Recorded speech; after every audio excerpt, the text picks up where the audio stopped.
وزي ما عودناكم تغطيه حصريه لدوري ابطال مصر، وكل يوم كواليس وسهرات رمضانيه واجواء ممتعه. والنهارده بقى معانا نجوم فريق تي ار. نتعرف بيك؟ مواليد كام؟ نتعرف بيك؟ عبد الرحمن امين محمد. مواليد كام؟ 2009. نتعرف بيك؟ مواليد كام؟ النهارده لو هنهنئ الشعب المصري بمناسبه رمضان نقول له ايه؟ كل سنه وانتم طيبين ورمضان كريم ويعود عليكم سنه خير ان شاء الله. النهارده شايف دوري ابطال مصر احتكاك كويس بتستفاد من خلاله؟ ايوه بستفاد، حاجه كويسه الحمد لله. شايف النهارده يمكن فريق تي ار من ضمن الفرق اللي على طول على منصات التتويج وبتاخد البطوله. السنه دي داخل دوري ابطال مصر ان شاء الله تاخد البطوله. النهارده لو عايز مثلك الاعلى نفسك تبقى زي مين؟ محمد صلاح. مثلك الاعلى؟ نوير. مثلك الاعلى؟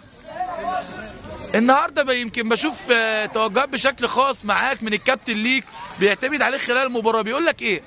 كلنا لازم نلعب برجوله ونلعب كوره ونلعب كويس يعني.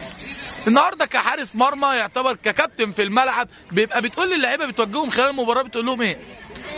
يلعبوا كويس، اهم حاجه اللعب السهل يشوفوا في الملعب. النهارده لو هنوجه رساله شكر للجهاز الفني للاعبين لاولياء الامور اللي بيجوا يساندوا خلال كل مباراه تقول لهم ايه؟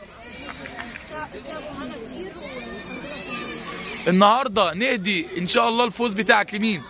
لكابتن مصطفى. لو النهارده حابب توجه رساله شكر للجهاز الفني للاعبين لاولياء الامور اللي بيجوا يساندوا خلال كل مباراه تقول لهم ايه؟ كويس اللي هم مثلا بيجوا معانا كل ماتش ويدعمونا ويشجعونا. نتمنى لكم التوفيق لعيبه فريق تي ار، وانتظرونا وتغطيه حصريه لقناه صدى الملاعب وكل يوم كواليس وسهرات رمضانيه ممتعه.